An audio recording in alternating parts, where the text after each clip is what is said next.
Well, welcome you guys to the LGBTI Equality Summit. Thank you for coming. We just have a couple quick announcements here before we get started. Can y'all hear me okay? Yeah? Good. Awesome. So, just a couple announcements about the program for today. As you know, hopefully by now, you are in the University Center at the University of Montana.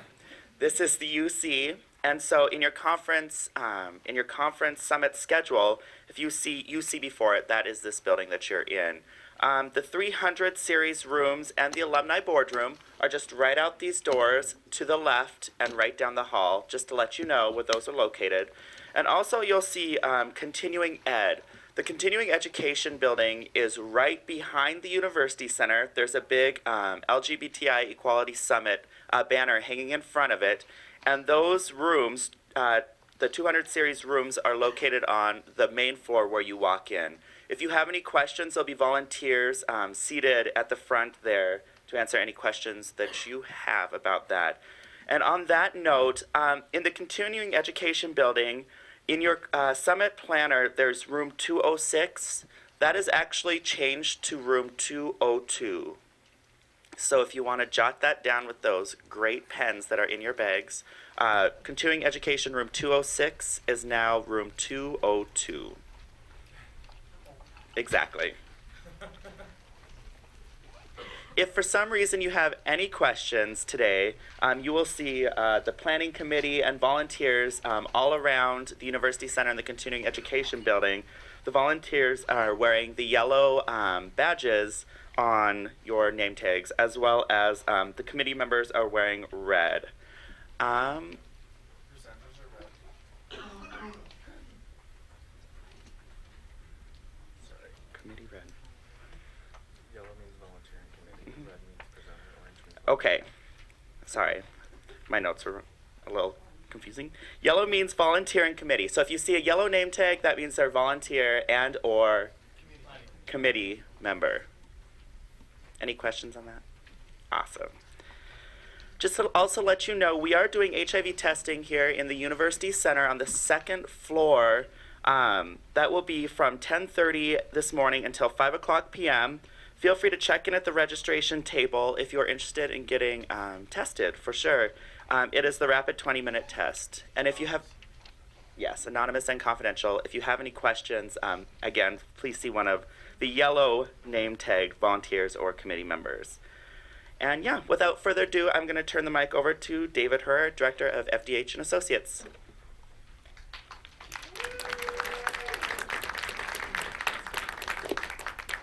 And I like to walk around, so I'll probably end up trying not to electrocute myself. But I want to introduce the planning committee. This event is the third year that we've done the LGBTI Summit. And this year we exceeded all of our expectations. We had a goal kind of like, well, let's just make it bigger and better and see if we can get over 100 people registered. And as of this week, we actually did that. So 50 last year, 120 this year. So, and it couldn't have been done without the planning committee. So this is Josh Peters McBride, our staff, and John Freeland, who's also our associate director, Fanchon Stearns, who's with the student here at the university. Jamie Greer, also a student and work study for the Western Montana Gay and Lesbian Community Center. Bernie Kniefe. No. Neef? See, I always misspell her name, so. No, it's spelled right. You just don't spell it out. That too. Neef. And she's also the chair for the Western Montana Gay and Lesbian Community Center. She's doing a fabulous workshop later this afternoon. And Kellyanne Thomas, who's been an intern for us, and just recently, I think, completed her practicum for a master's in social work. So, and she will be doing a couple of sessions as well today. Another planning committee member that's not here is Julie McFarland, and but she will be hopefully here. She's a student with the law school, so she will be here as well. Anybody else? Is that it? This is it. I can't believe I got it all. So thank them. This is a great job. And I also want to acknowledge all of our sponsors that made this event a success. Again, these things don't just sort of happen. and money just doesn't drop out of the sky. Damn it. But really, the sponsors, they're listed in the program book, right in the very front cover. There are different folks here that are representatives of some of these agencies. Please make sure you thank them because they, honestly, this event could not take place without all the sponsors that we have.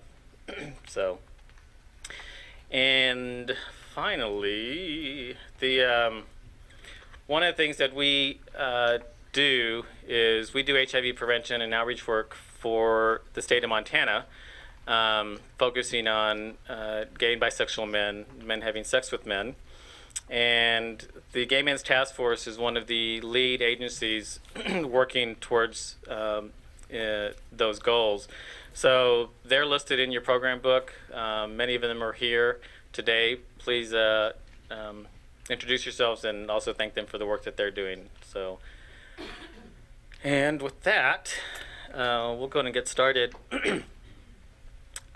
First change in your program book. I am not Spencer Cox. Yeah, I know.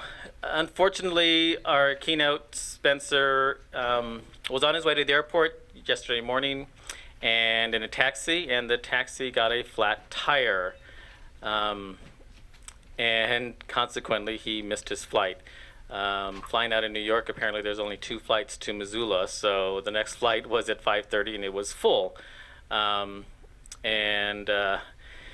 So he was on standby, but he tried and unfortunately was not able to get on. So we found out at 6 o'clock yesterday evening that, all right, let's come up with something else. So you're stuck with me.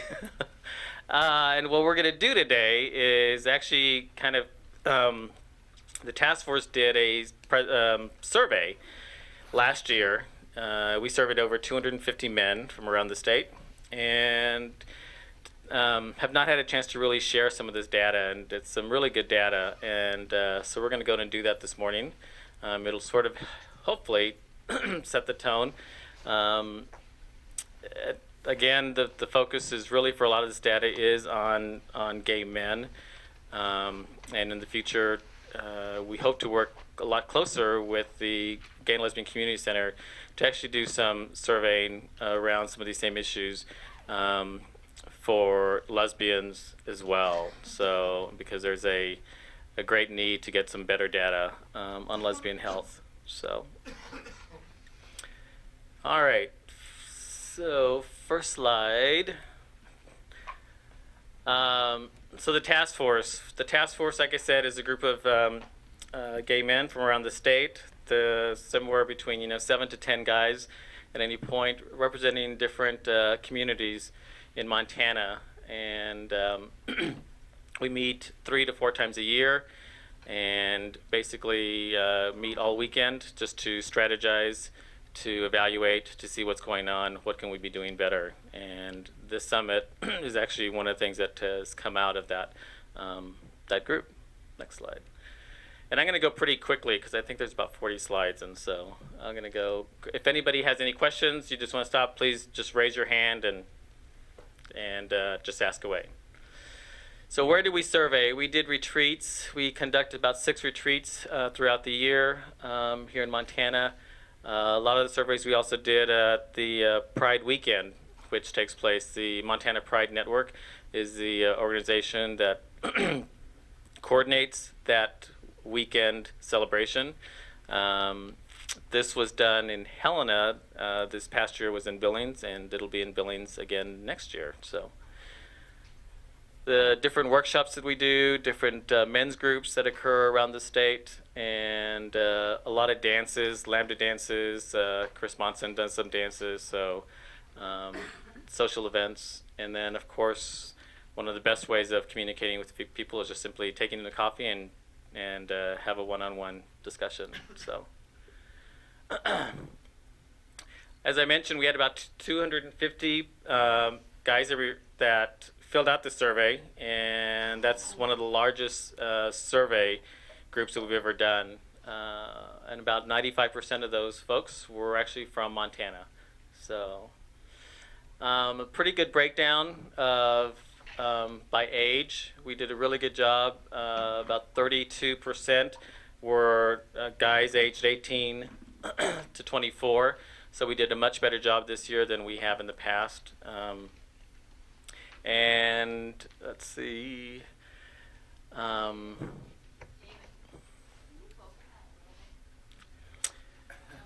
No.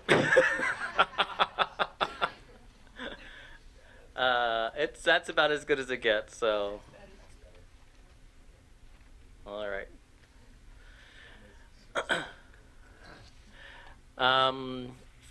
Let's see.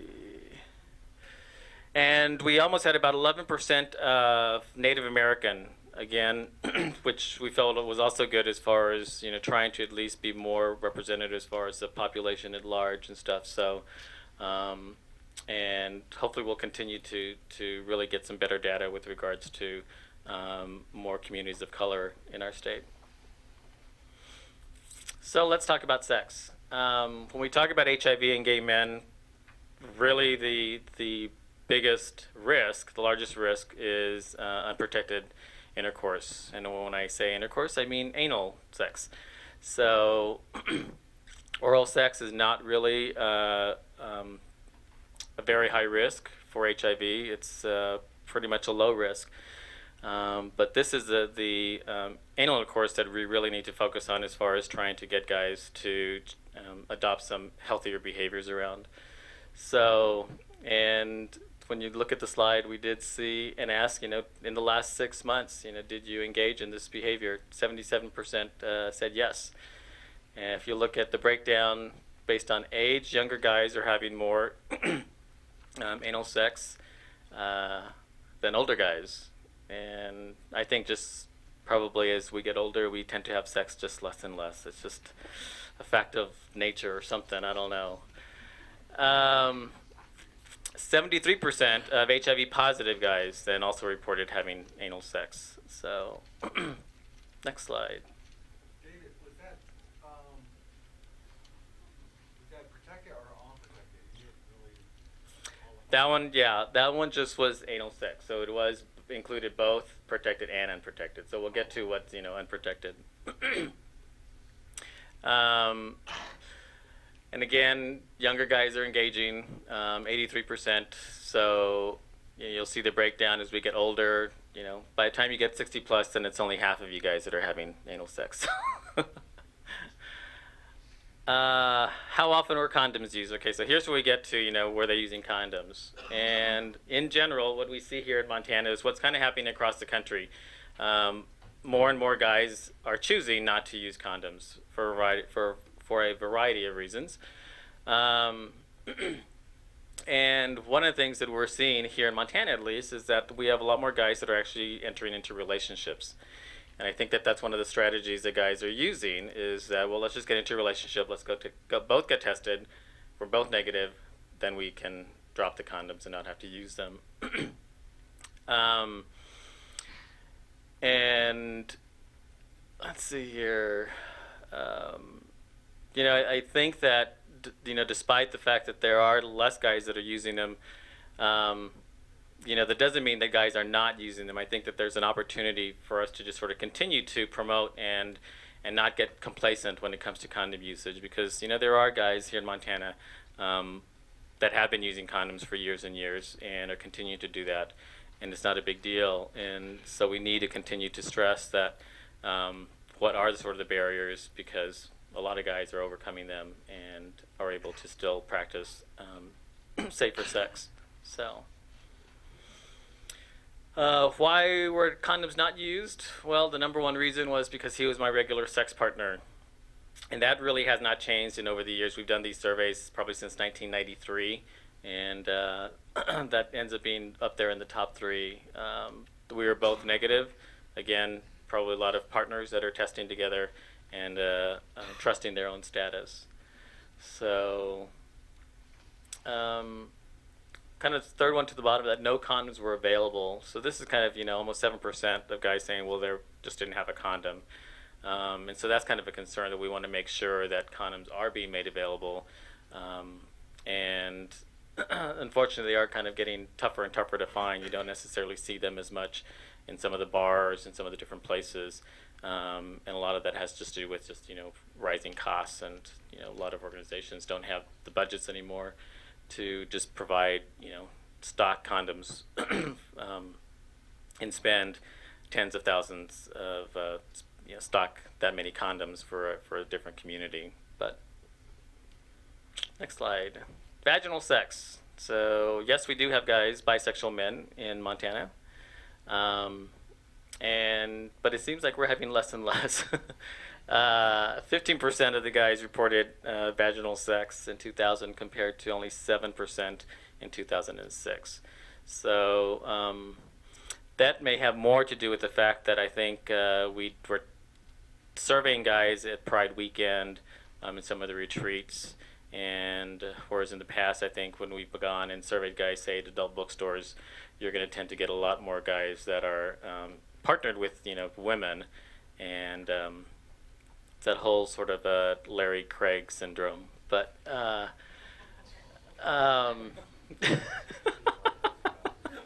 yeah, how wide is your stance, and not the toe tapping? But the fact is, obviously, that's true. And so in those different venues, you are going to get a lot more of the men that are going to be reporting vaginal sex. And I think this is more of just the fact of where we did most of our surveying, had to do Pride Weekend, some of the retreats and stuff like that. So let's see, average number of partners in a year, it's about 4 to 5 partners a year. So contrary to what gets reported out there, a lot of times is that, oh my gosh, gay homosexual men, they just have, hundreds of thousands of partners, and, this is what's, they're all like this. And well, it's as much as some guys would like to think that they're having more sex, that's not necessarily the case here in Montana. So STDs.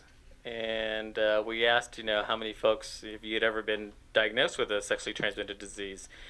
And we thought that this number would actually be a little bit higher, given some of the reports and a lot of the fear. And there was some epidemics that were going on in Los Angeles and other metropolitan areas where they're having big increases of syphilis, gonorrhea among gay men. We kind of thought that maybe we'd be seeing more of that. While we have seen increases in STDs among gay men here in Montana, we're talking about 5 to 7. So it's relative. But we did have 8 guys report gonorrhea, 2 chlamydia, 5 reported syphilis, and so again, that these would also be reported. The thing about certainly with syphilis is that syphilis is a great imitator. So we do expect that there's probably a lot of folks out there that don't know that they have syphilis and are carrying it, and may not find out until either 2nd stage, or even if it gets that bad, to 3rd stage syphilis. So it is still something that we promote and educate men to go ahead and get tested for. So and the reason that STDs are a concern and is because you're going to be put more at risk. I mean, the minute you have an STD, it increases your chances for HIV transmission, exponentially. So it is important to kind of stress that importance of having guys not only get an HIV test, but if they're sexually active, it's a good idea that they're actually being tested for other STDs as well. So when I mentioned like oral sex, that wasn't really high risk for HIV. For syphilis or gonorrhea, it is. So, again, those infections you can get through oral transmission fairly easily. Hepatitis, again, we recommend that a lot of folks get vaccinated for A and B. We have a vaccination for that. And so those are very contagious as well. So it's, again, it's kind of taking this holistic approach as far as not just looking at HIV, but instead looking at all the other stuff out there. And not to really scare people, but to just give them the information and to just get tested. And unfortunately, there's some barriers to some of the STD testing, at least here in Missoula. It doesn't seem to be as consistent around the state. So some places you can go, you can get a full screening for like $25. Other places, you'll go and it'll cost you $150. If you're a student, on a limited budget, most students can't afford to pay that much. So unfortunately, there's still some barriers, I think, to even getting, folks tested for STDs. And hopefully the task force, in conjunction with the health departments, will be working together to try and see what can we do in order to kind of address some of these barriers to STD checkups. Next slide. So men in relationships, as I mentioned, that is sort of one of the things that we definitely jumped out of this survey was, it went from 24% guys in 98 reporting that they were in a relationship to almost 42% in 2006. I don't think Brokeback had all that, impact to do with that. Although I would take Jake Gyllenhaal anytime. But anyway, and like I said, I do think that as over the years, men are kind of deciding, well, they're just partnering up. Now, we don't know, again, when you talk about relationship, are you talking about serial, relationships, where the person will have a relationship and it'll last 2 weeks, and then they go to the next person, and it'll last, 3 weeks, and they'll go to the next person, and it'll last, so we see that a lot, certainly with teenagers, and so that may be something else that's going on. It's still going to be safer. That type of serial monogamy is still going to be safer as opposed to being single and having sex with 10 guys in a span of 1 week. So you're still reducing your risk. But when we talk about, relationships, we're talking about hopefully, longer term relationships where you can develop that trust and know that you really can trust a person when they say that they have tested negative.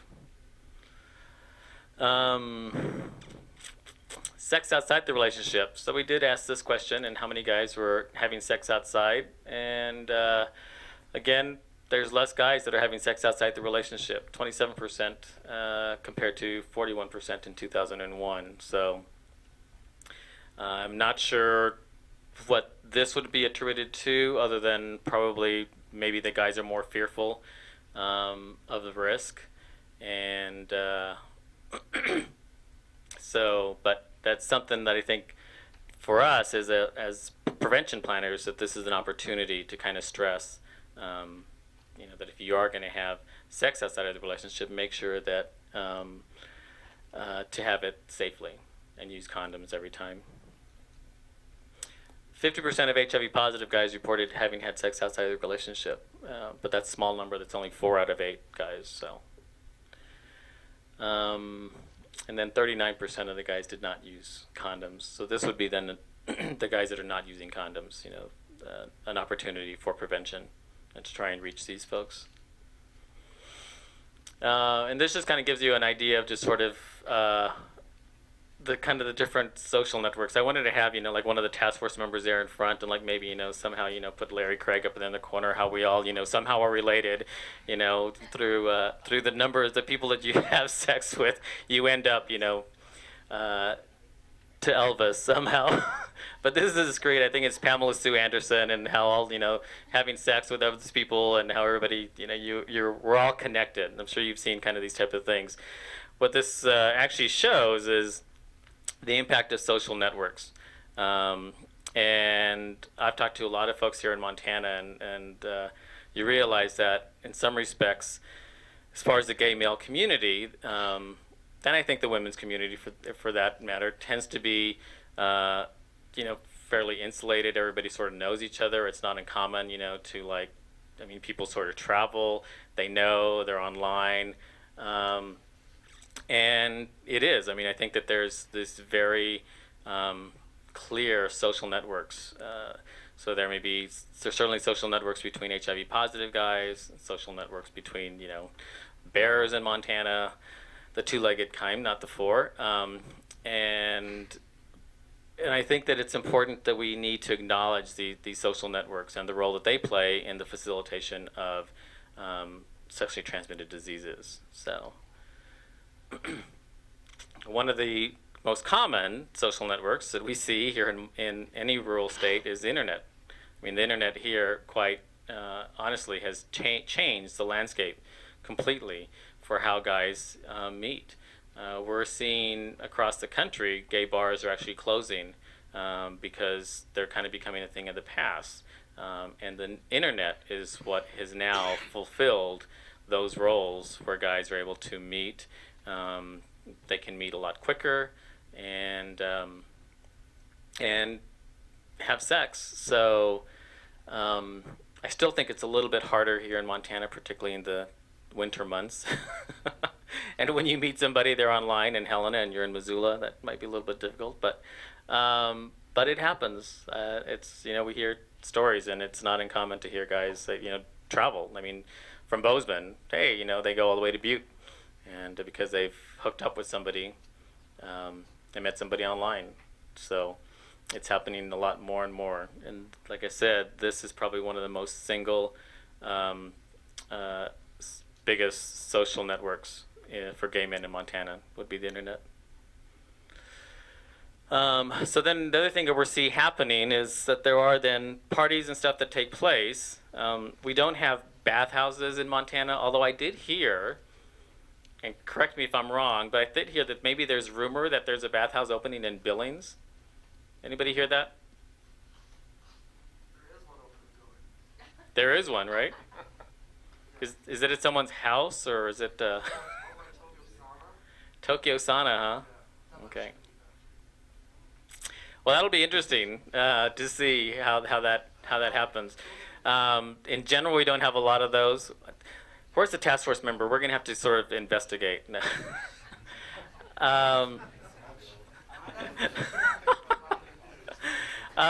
There's also what really happens is, again, in the absence of bathhouses. And bathhouses are basically venues where you can have a lot of men attend and have opportunities for a lot of sex in a very short period of time.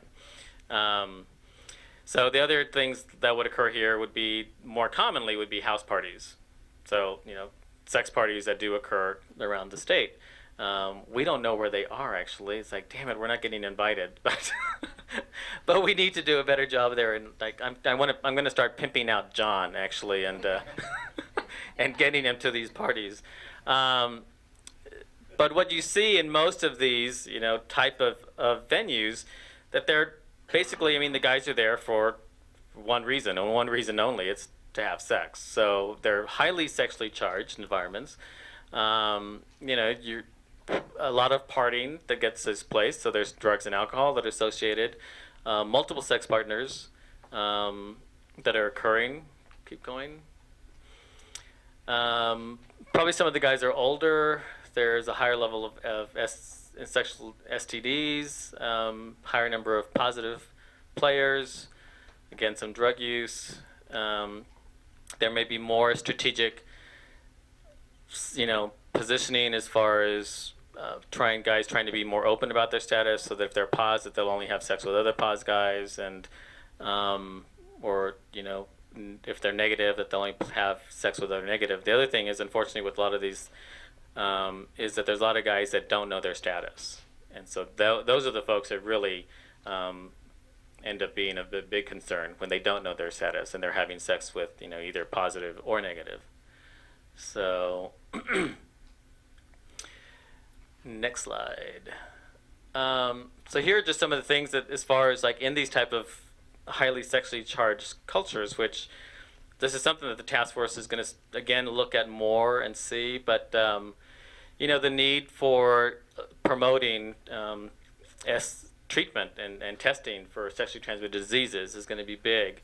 The fact that there may be higher rates of HIV infection depending on where you go. So that's the other thing, is that here in Montana, our HIV prevalence rate is actually kind of low. But a lot of guys in Montana, they don't party here necessarily. They go to Seattle or they go to Portland. And your risk for HIV then goes up substantially because there's a higher prevalence of of HIV and STDs in those areas. So that you have to realize that travel also impacts, and where you're at is going to play a role. Having sex in Glendive, Montana may not be as risky as, picking up somebody in Ambets in Missoula. So again, it's because of those rates, and you're going to be more likely to meet somebody who's HIV positive in the more metropolitan areas. Let's see, depression. So we asked about other questions, and again, depression is a big issue here in Montana. About almost 50% of the guys that we surveyed said that they had problems and concerns with depression. Anxiety was about 35%. And this really hasn't changed over the years. It's still the number one issue that we see. We're seeing a lot more younger guys. We do a young men's retreat, and guys that are being put on antidepressants. Of course, that also has to do with some of the pharmaceutical, companies that everything gets put. There's a pill for everything, so just quickly get them on some sort of medication.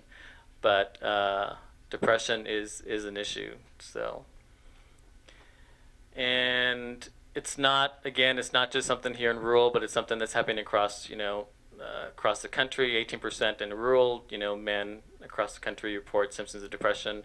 We're a little bit higher there, but a lifetime risk of major depression for gay men may be about 3 times that of all Americans. So, and as we'd expect also, you're going to see a lot more depression with men that are HIV positive. So it's important, again, to do those type of assessments with positive patients and to get them treated, because a lot of times, guys that are unwilling to use their meds and take their meds, it may be because they're depressed and not motivated. And once they get treated for their depression, they're much more likely to then stick and stay on their meds, their HIV meds. So here's kind of a breakdown of depression based on age. So you see that basically, 32% of young guys, 53, 25 to 34, 46 to 44, and then 53%, it goes back up the older you get, 45 to 65. So of men that were not in a relationship, we actually tended to see higher rates of depression. So 63% of guys that were not in relationships reported being depressed. And they also used more alcohol, drugs, and reported isolation. Makes sense. And I think there's other studies, a lot of studies have been done that people are generally happier if you are in a relationship and have somebody that you share your life with. So, and as I mentioned before, HIV positive guys, much higher rates, 81% reporting depression and isolation. So, David? yes? How was the question worded about depression? Is that self-reported feelings or diagnosed by a doctor? Self-reported. And we asked then also if you have been treated for any of these. So, meth use. Meth use has gotten a lot of publicity here in Montana thanks to the meth campaign. How many have seen those meth campaign ads?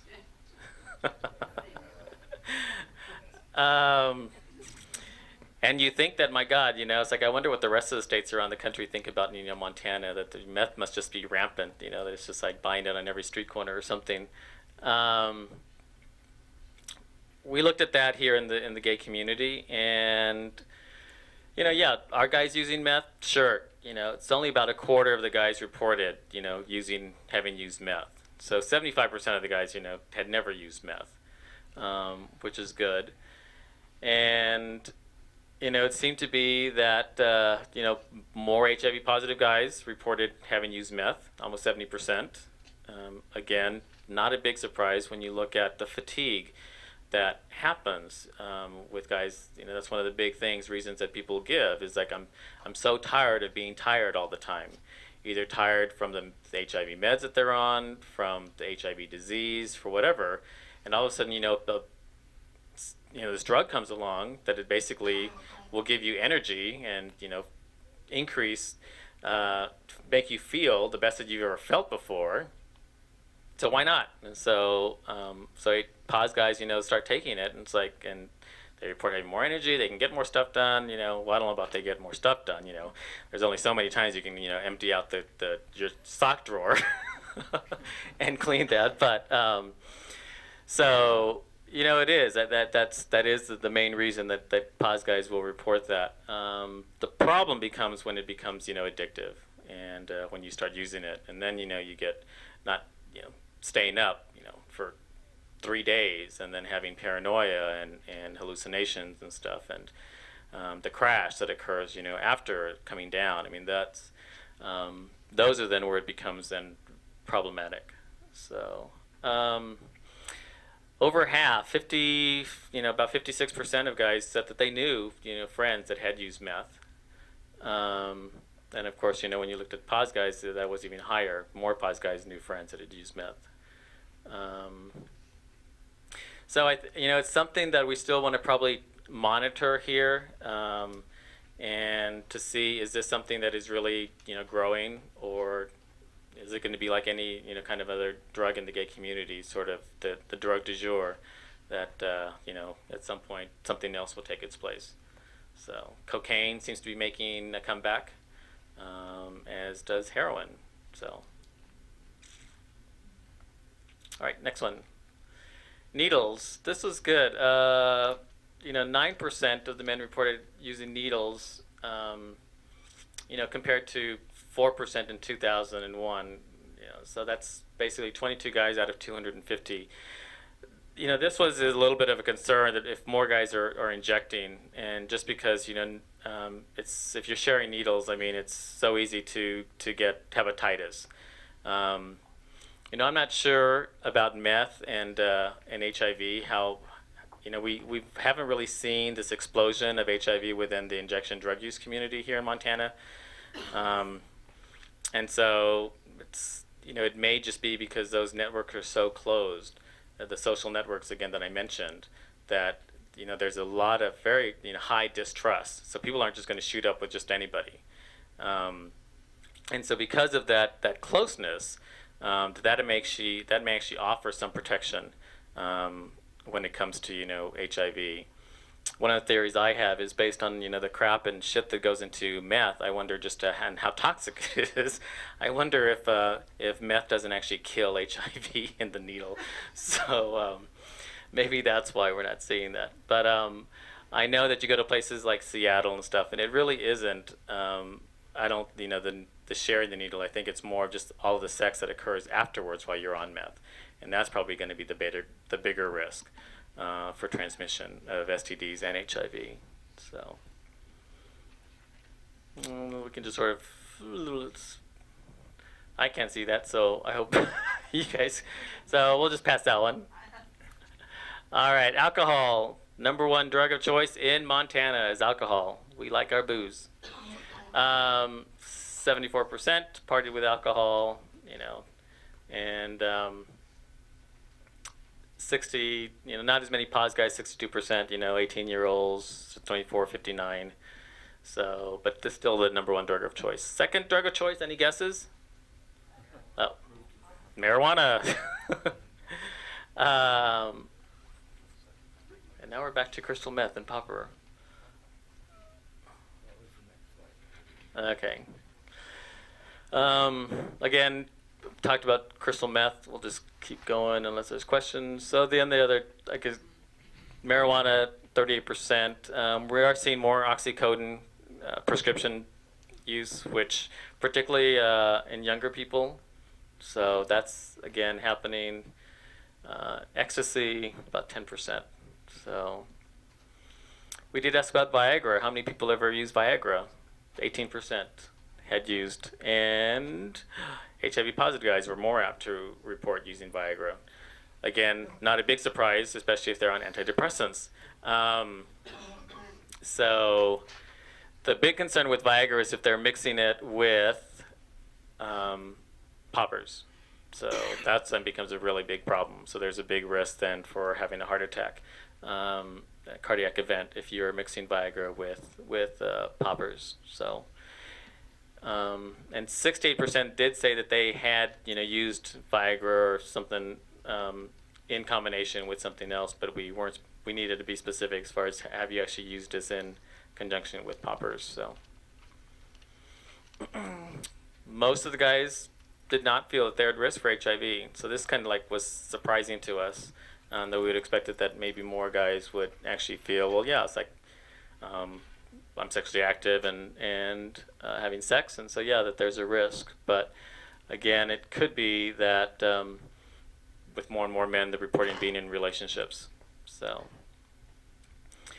and as you said, almost 50% of the guys in relationships that they not in a relationship felt that they were at risk. So and part of the reason why I think a lot of those of us that do this work on a daily basis, we kind of think that, well, maybe this is what gay men are always thinking about HIV. They're always thinking about condom use. They're always thinking about, the same things that those of us that are doing this work think about on a daily basis. And the reality is that most gay men out here in Montana are not thinking about this stuff on a daily basis at all. They're kind of thinking more of the next slide, work, sex, internet, love, passion, clothes, partying. I mean, this might be more of the stuff that's actually, on their minds. And so recognizing that for those of us that are doing, health education,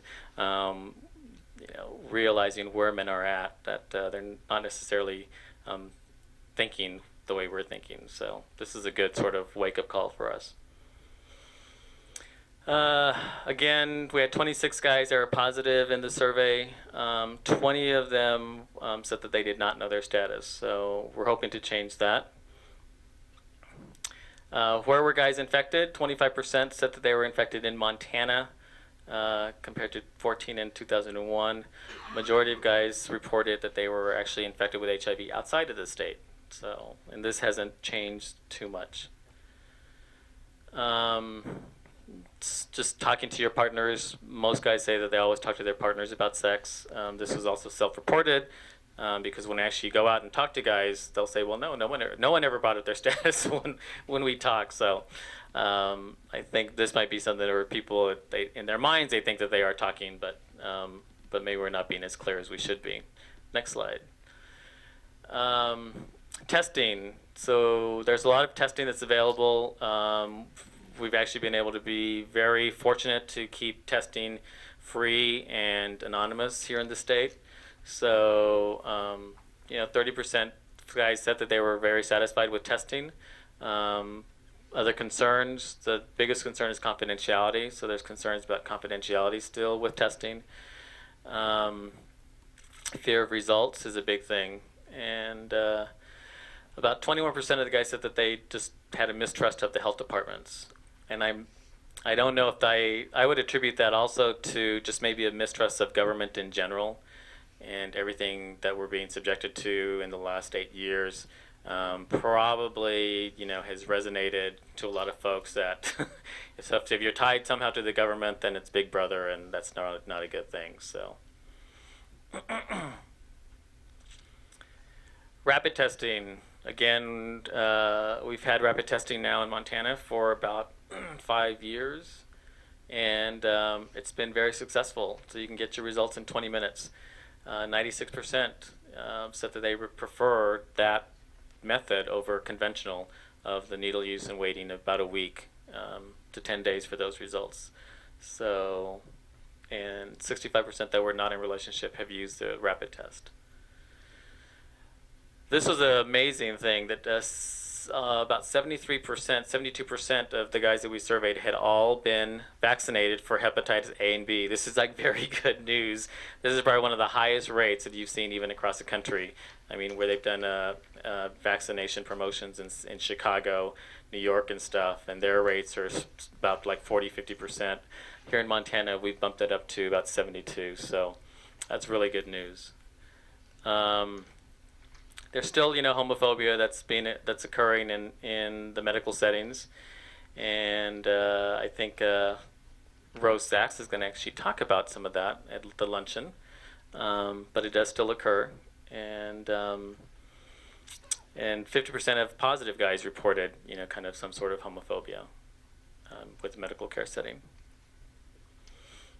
Internet activity. So, yep, we're online, and 36% of the guys that they are using the internet to actually find men for sex. And 25% reported having had unprotected anal sex with somebody they hooked up online. So,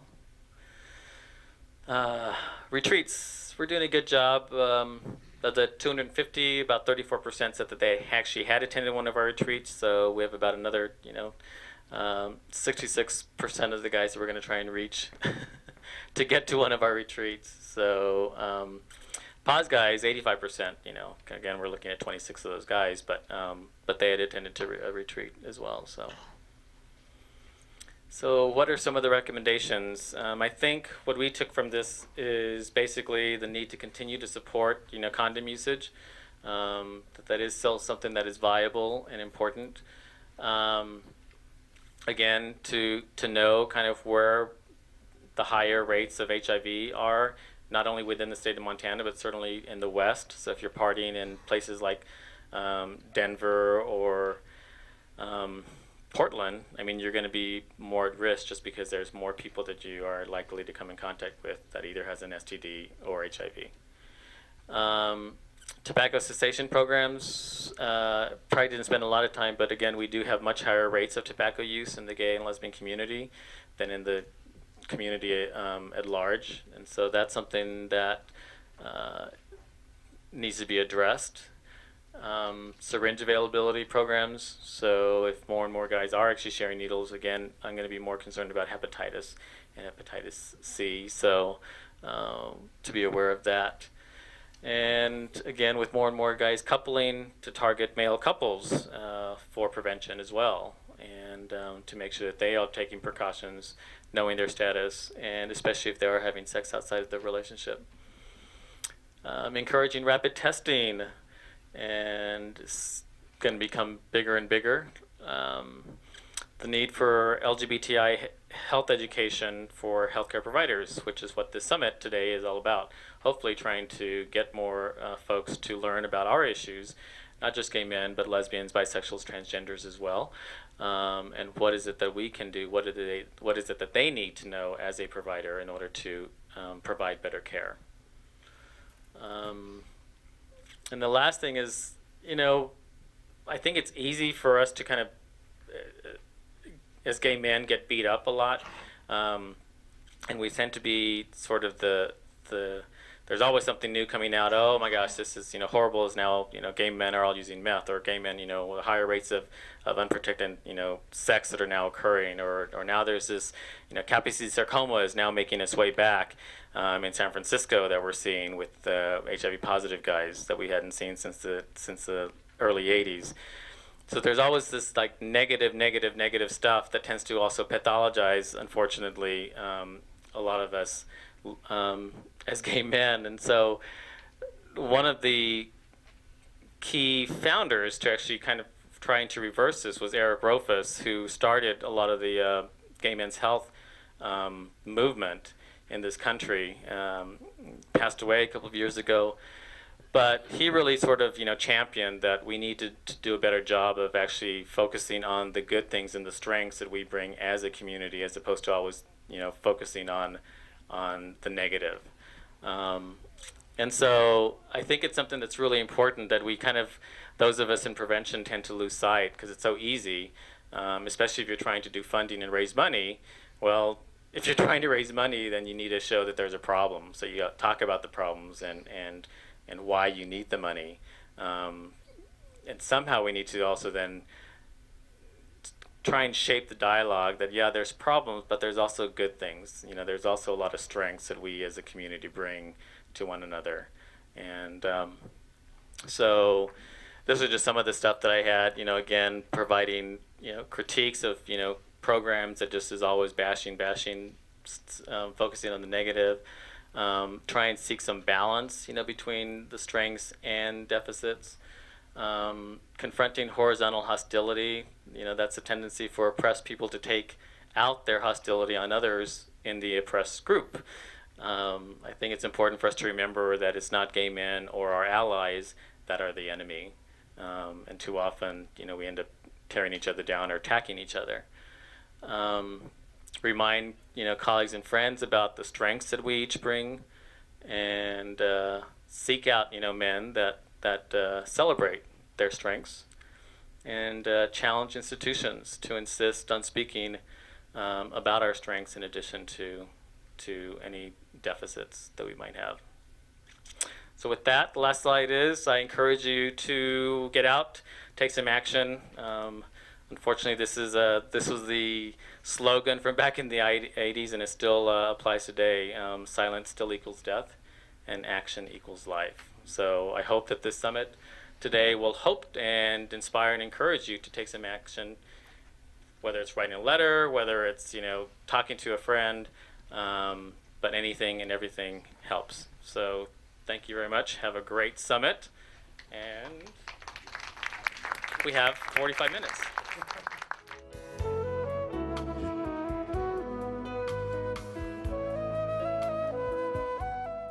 I am Julie McFarland, and I'm here with the ACLU chapter from UM School of Law. I have a few announcements. First of all, I'm sure you've seen the evaluation forms in front of you. If you could please fill those out throughout the day, and we will have a box at the registration table out there. She's bag. Oh, that colorful bag. This little colorful bag. Okay, and if you don't have one, there's extras on the table over there, so feel free to grab one. And also, HIV testing is available until 5 o'clock today, and if you want more information, feel free to visit the people at the registration table. It is my honor today to introduce our keynote speaker, Ms. Rose Sachs. She has come here all the way from New York. This is her first official visit to Montana.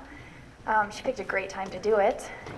Ms. Sachs is a staff attorney at the ACLU for the lesbian, gay, bisexual, and transgender and AIDS projects. And throughout her career, she's been a true advocate for people living with HIV. So please join me in welcoming her to Montana.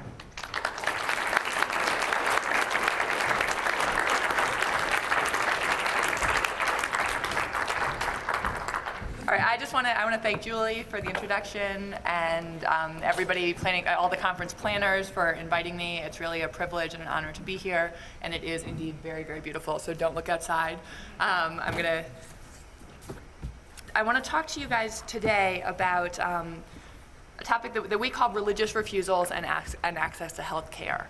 And what that really means here is sort of discussing what is increasingly becoming a barrier to full healthcare equality for LGBT people. As some of the prior sessions have talked about, and I know we're going to talk about more this afternoon, discrimination in healthcare and sort of disparities in access to care is a really significant problem for our community in particular. And so one of the responses to that problem has been to create non-discrimination laws that apply to the healthcare world as well as to employment and housing and other contexts. And at this point, we've got express statutory protections in 20 states, including and the District of Columbia, and 12 of those also cover gender identity. So while not all of those are trans-inclusive, an increasing number of those non-discrimination protections are also trans-inclusive. In addition, we've got over 160 municipalities that have protections for discrimination. And those are really, really important protections because they help ensure that we can not only get jobs and get housing, but also go see doctors and not be refused care based on who we are. And these norms are increasingly coming into conflict with very deeply held, sincere religious beliefs that homosexuality and transgenderism is a sin and is inappropriate and should not be given any weight in society. And more fundamentally, that the more protections we get for our community, those protections are invading the religious rights of religious people. And this is sort of the increasing rhetoric that we hear, is that expanding equality for our community is infringing on other people's rights. And they've really managed to switch the rights rhetoric around remarkably effectively, I think, to get the world to feel, or the country to feel, like we have these poor persecuted religious minorities, when in fact they are actually a majority in this country, and we are indeed the minority. But these conflicts do present a series of difficult questions, particularly for an organization like the ACLU, which is committed not just to LGBT equality, but also to sort of fundamental principles of free speech and freedom of religion that seem to be in tension when we think about these two kinds of issues. And so I want to talk to you some about sort of the nature of that tension and some recent examples, and then spend a little time talking about the legal framework. I know not everybody here is a lawyer, so I'm going to try to talk about this at a level of generality that makes sense, but also give enough detail for the legal folks so that you get something out of this. And if folks have questions at any point, really feel free to ask. It may make sense to sort of hold until a few sort of breaks in topic changes. So I'm very happy to have questions as we go along if there's something that's not clear. And so as I was saying, these two ideas that are in tension, and the first one is, particularly in the healthcare field, is the idea that doctors shouldn't be forced to perform treatments that violate their religious beliefs. We've seen this sort of specifically in the abortion and contraception context. After Roe v. Wade in the 70s, there was a rash of state laws passed to protect doctors that basically said that doctors don't have to perform abortions if they don't want to. Right now, at this point, there are 46 states that actually have such a law. There are 17 states that allow doctors to refuse to perform sterilizations based on their religious objections, and 13 states still allow doctors to refuse to provide contraception or prescribe contraception based on their religious beliefs. There's been a resurgence in these laws, in part because we have an increasing sectarian healthcare system. A lot of the sort of private, or the public community hospitals are closing, and there's sort of an increasing number of not-for-profit, religiously affiliated hospitals taking over the healthcare industry in this country. We also have an explosion of managed care systems, which sort of channels more medical care into these sets of these religiously affiliated systems. We have new reproductive rights technologies that have changed the way, that changed the kinds of interventions that may be appropriate, and have caused sort of certain people that conflict with some people's religious beliefs about sort of the role of medicine and reproduction. And then we've also had a success of pro-choice legislative initiatives, and so that's caused a backlash to try to protect these doctors from being, again, sort of being forced to do something that conflicts with their religious beliefs. And the other norm here that's in tension with this idea, of course, is the idea that nobody should be denied medically necessary treatment and patients should get to control their own health care. And we have sort of these two principles that are in tension when we think about these issues. And and one thing I do want to say is that what we're talking about here are not churches or mosques or temples. What we're talking about are institutions that have moved into the public sphere, so whether it's a Catholic hospital or a religiously affiliated adoption agency or something like that, these are entities that are not sort of churches operating in their own space who are primarily serving people of their faith, but they're entities that are operating in the public world that are serving all of us and may in fact be the only hospital in a community. Within 100 miles, it may be, the only set of doctors that are there may be these doctors that also hold these religious beliefs that come in conflict with patients' need to get the care that they want. So I wanted to make that point because I think it's important to note that what we're not talking about, for example, forcing the Catholic Church to offer birth control prescriptions, for its employees. But what we are talking about is sort of organizations that serve a broader set of the public. With this background that's set by the conflict about reproduction and religious freedom, what that means for LGBT people is somewhat different of a problem, but it's exacerbated by the norms that were set in that earlier conflict.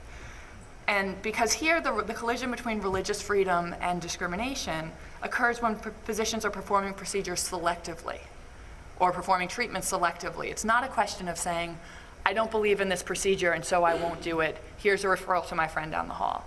It's I'm fully comfortable doing this procedure for people who aren't like you, for families that aren't like yours. And that's where the non-discrimination laws come into play, because they say that nobody should be denied treatment based on their sexual orientation or their marital status, for example, or their gender identity as well. And so while not all states provide full non-discrimination protections, unfortunately we're not there yet, the only way we can get there and have those protections be meaningful is to ensure that they don't have a broad conscience-based exception that allows people to sort of refuse to act or refuse to treat people or refuse to employ people based on who they are and based on religious objections to who they are. And the strategy on the right, on the side of the religious right, is indeed to get the laws to protect the ability of anybody with a religious objection to working with or treating or renting an apartment to LGBT people to be able to act on that objection. And that would, that's not the way our non-discrimination laws usually work, and it would cause, basically chaos in a pluralistic religious society like ours if everybody got to act. If your employer got to say, you don't conform to my version of Christianity, so you're fired, or you don't conform, if my landlord got to say, you're not keeping the rules of kosher, I think anybody in my household should be keeping the rules of kosher, and therefore I'm kicking you out of the apartment upstairs.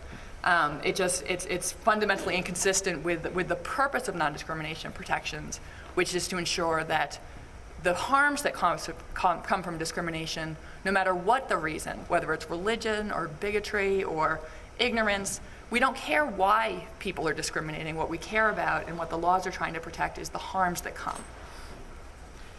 So, particularly in the healthcare context, as we mentioned before, there are these already existing discrimination and perceptions of discrimination. And so if the laws and public opinion are going to give credence to the idea that religiously based objections to treatment are okay, it's going to be seriously harmful to our health. And I want to just talk to you about a number of recent cases just to give you a sort of sense of what that this is not a fictional problem, it's not an academic problem, it's something we're really facing and that the courts are really having to struggle with. So I'm going to talk to you about some of the cases and then talk a little bit about the way the law treats these issues.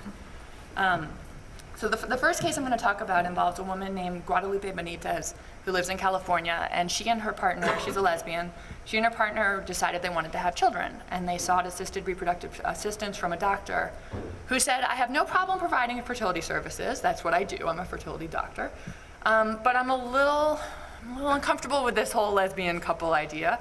I kind of think kids need a mommy and a daddy, and you're not going to give them that. So, we'll see. We'll see how this goes. And he sort of strung them along for about 11 months, and finally, when they had exhausted sort of the earlier stages of intervention and they wanted to do a more sophisticated medical procedure, he just flat out refused to treat them. And, as a general matter, do we think it's okay for medical providers to pick and choose based on their religious beliefs in terms of which patients? No, as a general matter, that's not something that works because it causes significant harm to people who are, have established a relationship with a doctor and then are forced to go elsewhere. And one of the questions that always strikes me in this case is, why on earth she sued them? Because she did eventually file suit trying to get them to pay, to cover the procedure that she wanted to have and to do it. And I kept wondering, why didn't she just go to somebody else? And I actually, I was talking to her lawyers, and they said, the reason she didn't go somewhere else, this was the one provider in her health that was covered by her health plan. And fertility, for those of you who have gone through any kind of fertility process, it's expensive, even if you don't have to do a whole lot. And so the idea that we have sort of unlimited choice and that we should just go elsewhere to accommodate their beliefs often comes up against a really serious economic reality that no, we don't get, there is no other option sometimes, whether it's because it's a small community where there's only one medical provider, or because your health insurance plan only covers one person in your area. So she filed a lawsuit in California under the non-discrimination laws there. And unfortunately, a couple of years ago, the appeals court, the middle level court there, ruled that the doctors had a right to raise their religious freedom defense and argue that the reason that they hadn't treated her was because of their religious beliefs and that should justify their actions based on a constitutional right to exercise their freedom of religion. She's appealed that issue, and the state Supreme Court has taken review of the case, and it's pending right now. And we're all really anxious to see what's going to happen, because if the California court rules that doctors are allowed to have a religious right to object to treat people, that could set some really, really dangerous precedent. So we all sort of have our eye on that, and we'll see what happens. And a few other examples I just want to talk about briefly. There was just again to give a sense of the scope of this problem. A real estate broker who wanted to adopt children as a single person needed to complete, needed a physical in order to get approval from the adoption agency in Mexico that she was working with. Once her doctor discovered she was single, he told her that his religious belief required children to have 2 parents, and he would not do her physical. There are, in Washington State, a gay man recently settled out of court with a doctor who had refused to prescribe him Viagra because he didn't believe that gay men should be having sex because that went against his religious beliefs. Again, he had no problem with prescribing it for married people, but, gay men he didn't think should have Viagra. Again, that case settled recently, so we didn't get to make any interesting law in it, but it's another example of doctors sort of imposing their own beliefs on patients. In addition, for transgender people, there are some religiously affiliated medical facilities that have refused to allow sex reassignment surgeries to take place at the hospital at all. And so even if you have a doctor who wants to perform a surgery for you, but that doctor only has privileges at this one hospital, the hospitals are effectively able to foreclose your doctor from giving you the care that your doctor thinks that you need and your doctor wants to give you. There was a recent lawsuit filed in Washington State, again, by a group of religious pharmacists who are challenging a new law that went into place in Washington State that said that if you fill prescriptions, all pharmacies have to fill all prescriptions. And this was in response to an increasing problem particularly of women being able to get access to birth control or emergency contraception in particular. And with emergency contraception, you've got a short period of time in which to act. And so your pharmacist, particularly if you're in a place where there's only one Walmart and that's it, and the pharmacist there says, I won't fill that prescription, I don't approve of it, we won't stock that, for example, which was happening with Walmart for a while. You can effectively foreclose somebody's right to exercise to get the medical care that they're trying to get. So a group of these pharmacists filed suit challenging this new law as violating their religious freedom. And the ACLU of Washington is trying to intervene and to come into that case on behalf of not just a number of people who are, not just a number of women, but also some people who are living with HIV, who are very concerned that recognizing a right of pharmacists to refuse treatment in this context could also, in the future, justify a right to refuse to provide prescription care for people with HIV based on a similar religious belief that again, was very prevalent in 20 years ago into the epidemic, but it still continues today, that HIV is God's wrath and that people living with HIV deserve what they've got. And so again, recognizing a right of medical professionals in this ability, and an ability to justify sort of refusing care to certain people and refusing certain kinds of treatment could pose really serious health consequences down the road. And just so you guys know, the HIV thing isn't a far-fetched example. There was actually a woman in Indiana in the mid-'80s who was a lab worker, and she refused to perform a blood analysis on a series of vials that were labeled with an HIV warning because she didn't want to do any routine blood tests for any individual who was living with HIV because she thought that performing the test would go against God's will. She was fired, and she sued saying, I'm entitled to unemployment benefits because they didn't have cause to fire me. And thankfully, the Indiana Appeals Court upheld her firing as justified, and thereby didn't set a precedent that said that one's religious objections can justify refusing to do your job, in other words. Another case of people not quite doing their jobs right, and this is not, again, I'm going to pick on the East Coast now, Connecticut, where I'm from. There was a state employee there who was a home health aide, and so his job was, he was a social worker, and his job was basically to go into people's homes and provide care. And he was working in the home of 2 gay men, one of whom was sick with AIDS, and started proselytizing to them and telling them at every visit, God doesn't like the homosexuals, God doesn't like your lifestyle, sort of all of this stuff. And they complained, not unreasonably, saying, this is really making us uncomfortable. This person is in our house and is a state employee. Maybe this is inappropriate. The employee got suspended for 2 weeks as a result of this and told that they couldn't do this anymore.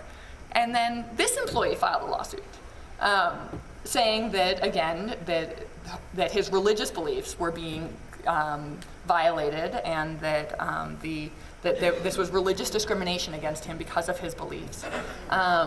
Thankfully, again, the court rejected that argument and said that the state had a valid basis for requiring its employees to do their job and not proselytize at the expense of the people that they're supposed to be serving.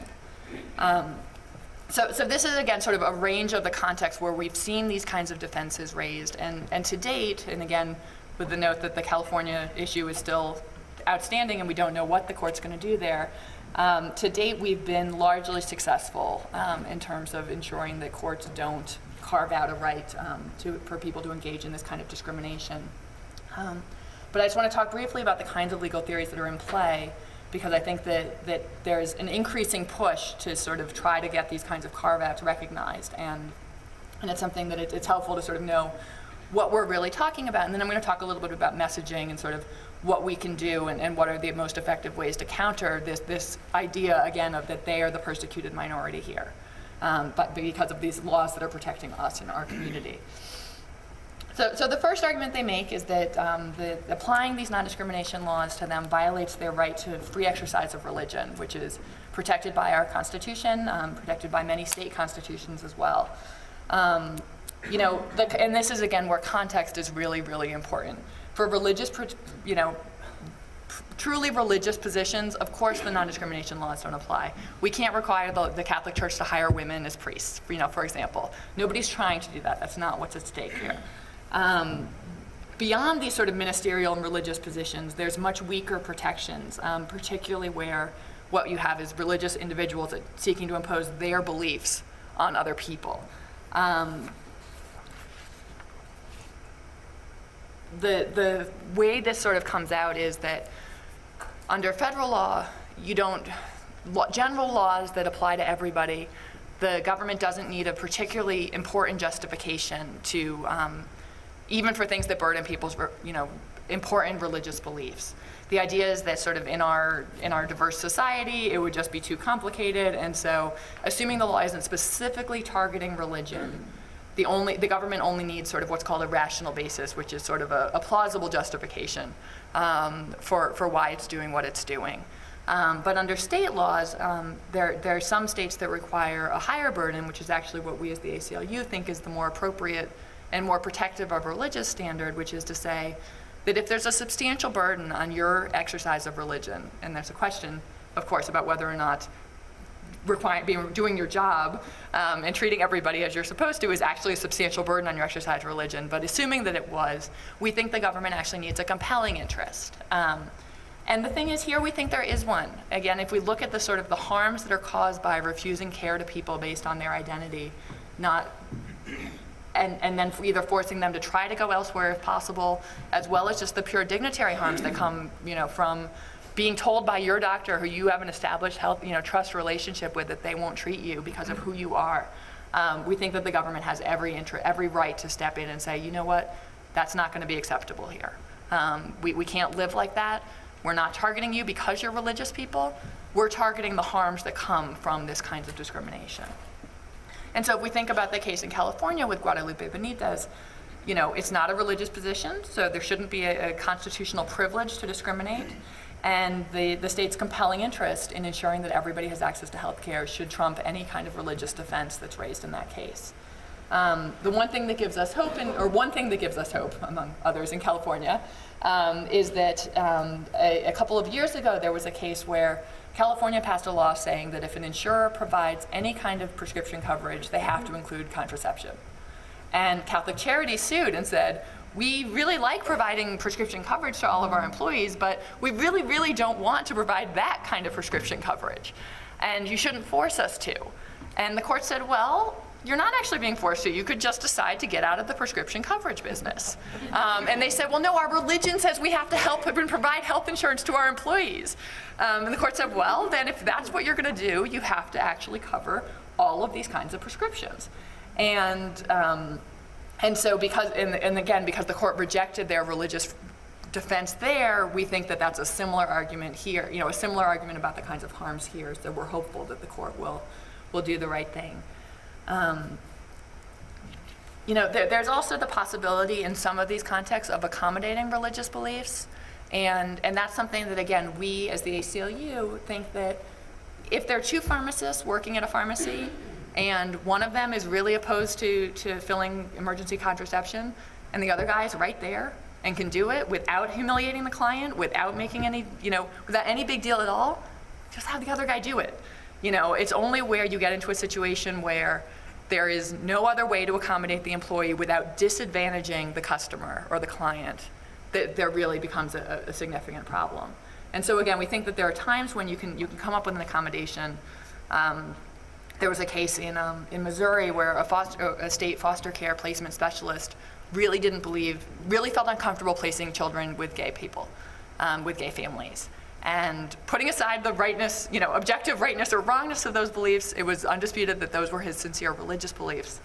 And the court said, you know what? You've got hundreds of foster care specialists and not that many gay families actually in Missouri who are serving as foster care placement families.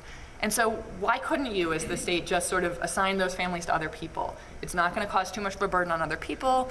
It's not going to cause the families any humiliation because they'll never know. And when you can work out these kinds of accommodations, why don't we try to? Which, again, I don't think is a principle that, it's a principle that I think could be challenged, because I think there are some people who could say, you know what, no, it's never appropriate to allow somebody in that kind of a position to impose their religion, even if it's not actually hurting somebody else. But our view is that when you can accommodate religion, you should, but only to the extent it doesn't butt up against somebody else's rights. Another argument that we hear in these cases is that, applying these non-discrimination laws and requiring doctors to treat everybody would somehow be burdening their rights to freedom of association, which is generally a constitutional theory that says that you have the right to associate with who you want to privately, and you have the right to disassociate with and not associate with people who you don't want to privately. So you can form your own private clubs, and you can form your own little groups, and you do not have to let everybody and their mother into your little group of people. One of the kinds of associations we're talking about here are intimate associations, so sort of a personal relationship or a family.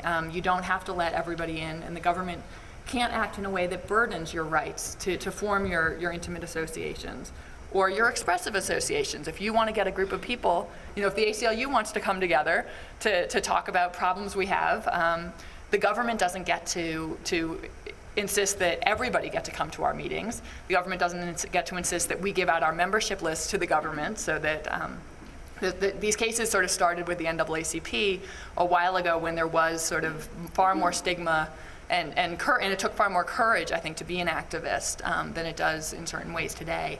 And so the cases really protect a right to associate with who you want to associate with. This was the argument that worked for the Boy Scouts in the case that went up to the Supreme Court, where the Supreme Court held that despite a New Jersey non-discrimination law, the Boy Scouts couldn't be forced to admit an openly gay troop leader. Where this argument doesn't work, and where I find it very frustrating and almost offensive that it gets raised, is in a commercial context where you have a business whose primary associational purpose is to make money. And so there's a Supreme Court case called Hishin versus King and Spalding, which was against King and Spalding, which is a major Georgia law firm that had refused to make women partners. And they said, they tried to claim to the Supreme Court that their rights to associate meant that they didn't have to make women partners because the law firm partnership was sort of such a personal and intimate group of people. And the court said, no, you're a business. This is absolutely not what these cases are trying to protect. And the government has a compelling interest in applying its non-discrimination laws to this kind of context. Where this has come up for us, actually, was a case in Louisville, Kentucky, that our office litigated, where a gynecologist named Dr. Hyman, and no, you can't make this stuff up, sued because he's a religious gynecologist, and he filed a lawsuit because Louisville, Kentucky passed a non-discrimination law that would require him not to discriminate in employment based on sexual orientation. And he said, I want mine to be a family practice. Caveat here, he had lesbian clients. Query who the lesbians are who are going to this man, but whatever, he did have lesbian patients. He had a lesbian niece who had worked in his office, but again, he didn't think any of this was important. What he wanted to do was be able to put, post notices in the paper saying family-friendly practice only, and he thought people would know what that meant. And he wanted the court to strike down the non-discrimination laws because he felt they were chilling his rights to associate and his right to freedom of speech. Thankfully, again, the court rejected that idea and said that no, the government had every right to forbid discriminatory ads, and that, again, his business was not the kind of intimate association or expressive association that the law is intended to protect. When that case went up on appeal, the court actually, the Sixth Circuit said, you know what, that's all fine maybe, but we don't even understand why this guy is in court. He hasn't hired anybody, he's not gonna hire anybody, and so it was thrown out on sort of a legal technicality called standing for those lawyers here. And for the non-lawyers, it's just the idea that you don't actually have a stake, there's nothing actually a controversy here. And so Dr. Hyman went on his merry little way. And so we have these sort of three norms of, religious freedom and freedom of association and freedom of speech that have been deployed in these cases. And as I said, so far they've been deployed unsuccessfully, but we're increasingly concerned about how they're going to play out. I just want to talk briefly about some parallels in history, because I actually think that it's really important to realize that this is not the first time there's been a conflict between civil rights norms and equality and other people's claims of religious freedom.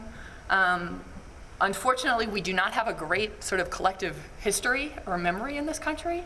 And so I think it's become easy to see somehow that discrimination against LGBT people or the feeling that LGBT people are sinful is sort of legitimate. It's a legitimate religious stance, I think, in our society today. It may not be one that we like, but I think there's a pervasive view that that's a religious view and they're entitled to that view. And of course, as the ACLU, we think everybody's entitled to whatever views they want. But I think it's important to know that not so long ago, people were making these same arguments about sex and more fundamentally about race as well. There are many, many justifications for slavery and for segregation that were deeply, deeply rooted in religious beliefs. This is not to criticize religion. This is not to say that those beliefs were not deeply held. They were, but they were not ultimately enough to justify continued discrimination. And so once we had the passage of the first sort of national civil rights laws, there was a lawsuit that was actually filed by a restaurant owner in South Carolina who said that his religious beliefs conflicted with the civil rights laws and that he couldn't be required, let's see if I can get this straight, he couldn't be required to serve African-American customers in his restaurant because he was so deeply opposed to integration. He could have people come to the takeout window out back, but nobody could actually sit down, people of color couldn't actually sit down in his restaurant because that would violate his religious beliefs and his right to practice his religion. Thankfully, the court in South Carolina in 1966 rejected this idea and it went all the way up to the Supreme Court and was rejected. The court said, basically that you do not have a constitutional religious right to refuse to serve people because of their race. Similarly, a number of years later, in a case called Bob Jones University versus United States, the court held that the IRS was entitled to take away a tax deduction for charitable institutions to Bob Jones University, which is sort of an infamous school because of this and many other things, based on Bob Jones's policy that they had a prohibition on interracial dating. And the way that played out was that they would only allow married black students to attend. They wouldn't allow any single black students to attend the university, thinking that this would, and I'm assuming they would only allow black students who were not in interracial marriages to attend their university as well. And again, once the IRS got word of this, they said, you know what, you're not acting in a charitable purpose, and that's, sort of the way our tax deductions are supposed to work. And Bob Jones sued and said, you're violating our religious beliefs. We have a right to think what we want. And the court said, yep, you do.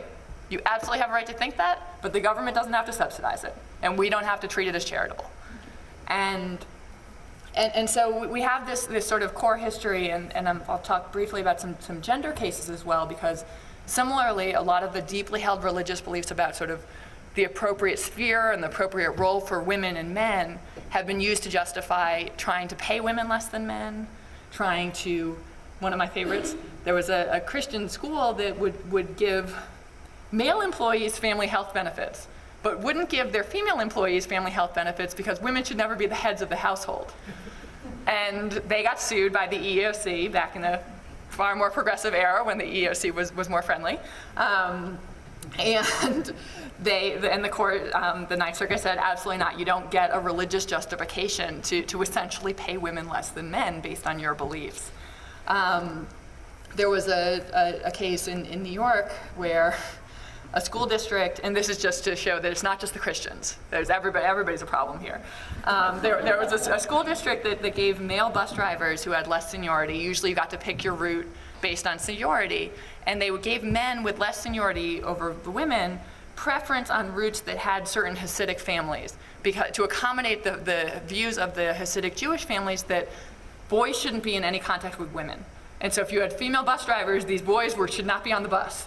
And so the public school district, again, not a private, this is not a private school, this is a public school district that was basically, again, advantaging men over women based on other people's religious concerns, and the court struck that down. And again, I say these not because these are the exact same, that the parallels are exact, but because I think it is really important to remember that similar religious objections have been raised in the past and have been rejected in the past. And the rule shouldn't change now just because it's our community that's the one at stake, and just because people think that discrimination against LGBT people is somehow legitimate when it's religious, because it's a difference of views. And I want to emphasize that there was a legitimate difference of views in the past on both racial and gender issues, and that's never been deemed enough, and it shouldn't be enough now. Again, what we're trying to get here is a rule that basically says that religious objections to gay people and transgender people don't justify discrimination in these kinds of commercial settings, while at the same time ensuring that religious people and institutions can follow their faith in the religious settings where, again, they're not causing harm to other people. These are not simple lines, and I expect there will be much more litigation to follow, so I'll have a job for a while. Yeah, go ahead. Well, I had a conversation with one of the plaintiffs in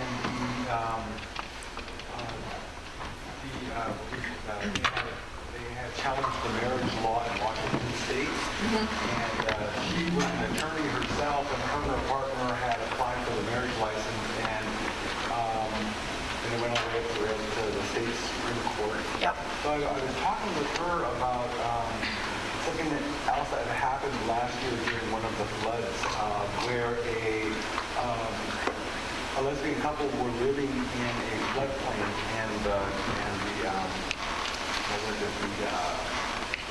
one of the partners got stuck in the basement and she had drowned. Oh. And so her partner wanted to go to the hospital to be able to be with her, and she wasn't allowed in there because she wasn't the next of kin. And what this particular person who was going up against the state regarding the marriage lawsuit had said, she said, granted, her doctor felt that, he would never do that to her, and that they didn't necessarily have to fill out I think it's like the power of attorney or something like that. And she said, well, that's all, that's great that there are doctors who would do that, but it's not up to him to make that decision. It's up to the couple to be able to go in and sign the power of attorney over, so that they could not only make the decisions regarding their partner, but also be able to go in and see them. Right. If a doctor was that liberal, he wouldn't be able to stop, if there were any family members that were against this particular couple from excluding their partner making any decisions, being there, burial, inheritance, all that stuff. Yeah, no, this is a tremendous problem for a number of people, because you don't want to think about something going wrong. And you don't want to, most people don't plan for sort of what happens if my partner's in a coma and her, estranged parents come back and say they're the ones who get to make the decisions. And we haven't, and part of why the push for marriage is that marriage creates a series of default rules for people. I mean, marriage is about celebration, but it's also about the default rules, so that folks don't have to jump through all these other hoops, and they don't have to fill out a power of attorney form. They don't have to convince people that they are the legitimate person to get to come into the room and make those decisions, or even just be there by their side. And unfortunately, it's not a problem that's unique to religious hospitals. Again, it's even some, sort of, as you say, sort of just bureaucrats get in the way. You're not the person on the form. You don't fall into any of the categories. And so I would encourage everybody who's in a committed relationship to really think hard about filling out the sort of healthcare proxies and any kind of protections you can that will allow you to be able to be sure that you can come to your partner's side at that, if anything like that were to happen. It's also a reason why we're trying to push for sort of not, putting aside the marriage fight, which I think, we may not be able to get everything at this moment right now, but doing smaller things like creating a domestic partnership registry that then the state will say, if you're a registered domestic partner, you can visit you have a right for burial decisions or hospital visitation or something like that, to create broader rights that go along with those kinds of registries, is something that we think can be effective too. I think it's really, it's a challenge that, I don't know what there aren't any easy answers, unfortunately, on that, but yeah. So in summary, I want to talk very briefly about some messages that we've done some polling on, and my colleagues at the Reproductive Freedom Project have done some polling on, that they found that are effective and that do resonate with people. Because I think what we all really need to do is start shifting these norms that privilege a doctor's ability or a healthcare provider's ability to sort of pick and choose based on their own conscience which patients they'll see and how they'll treat them. These refusals jeopardize access to healthcare. I think that's the primary message. They cause real harms to people, and they hurt the lives and health of LGBT people. You raising your hand, or? Oh, sure. I'm just really curious how the medical oath and the principle of the Dewey's Town principle works or trumps or doesn't trump that. I think our sense, again, is that's where the accommodation principle can come in. If you can give a referral to somebody, or you can, more importantly, like within your own practice, if there's somebody else who can see your patient without causing any harm, whether it's dignitary or other kinds of harm to your patient, then it may be okay for you to step aside and say, you know what, this is not a procedure I'm comfortable with. And many of us, frankly, should know if our doctor is not comfortable doing the procedure, giving us the kind of procedure. We'd almost rather have them say, I'm not comfortable with here. Here is somebody else right here who can help you. Where it gets tricky is when it's an entire institution or an entire pharmacy that just won't provide you coverage or won't give you the kind of care that you need, because then it really does butt up into the sort of oaths about not doing harm. So it's again, I think, sort of how that plays out. Is that an answer? I think another message that works is that people should get to decide for themselves the kind of health care that they need. It's between them and their doctor. It's not a question that should be up to sort of the institution. Your ability to get treatment shouldn't depend on your sexual orientation or your gender identity. It's sort of a core principle. And similarly, religiously affiliated institutions shouldn't be allowed, that serve the general public, shouldn't be allowed to impose their religious beliefs on everybody who comes through their doors, because they are providing a broader community service. They've done some polling data, and it's actually pretty good, at least in certain contexts. 89% of people polled objected to allowing insurance companies to refuse to pay for medical services that they object to on religious grounds. 88% of people opposed allowing pharmacies to refuse to fill prescriptions that they object to on religious grounds. 76% opposed allowing hospitals to refuse to provide services based on religious objections. And 81% agreed that it's more important to protect the rights of individuals seeking medical care than it is to protect the religious freedom of religious hospitals. I think some of this is the sort of typical selection bias in how the questions are asked. I think they're probably, if you switched it around and talked again about, should individual doctors be forced to do something that conflicts with their, deeply held religious beliefs, you might get some answers that are slightly less positive for us. But again, it helps show what kinds of messages work and the ways that we can best advocate for our community. Which is, again, focusing on the harms that discrimination causes. It's not a question of trying to interfere with anybody else's belief. It's a question of trying to get full healthcare equity for us and for our community and our loved ones. So focusing not on why the discrimination occurs, but on what happens when it does occur. And getting the state to recognize that when you're trying to pass non-discrimination laws and increase protections, that fully appropriate to prevent these kinds of harms, and that it's not appropriate to give in to religious objections that are going to cause harm in the world, particularly in these kinds of commercial settings.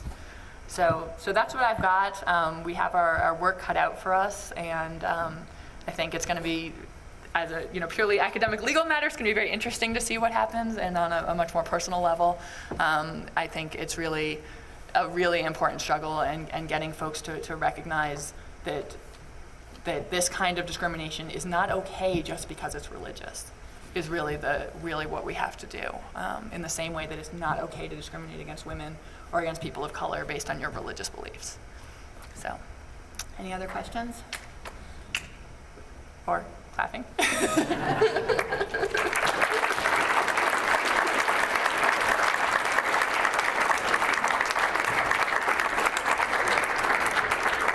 like to again thank Rose and ACLU for being sponsors and for coming in and doing our lunch and keynote session.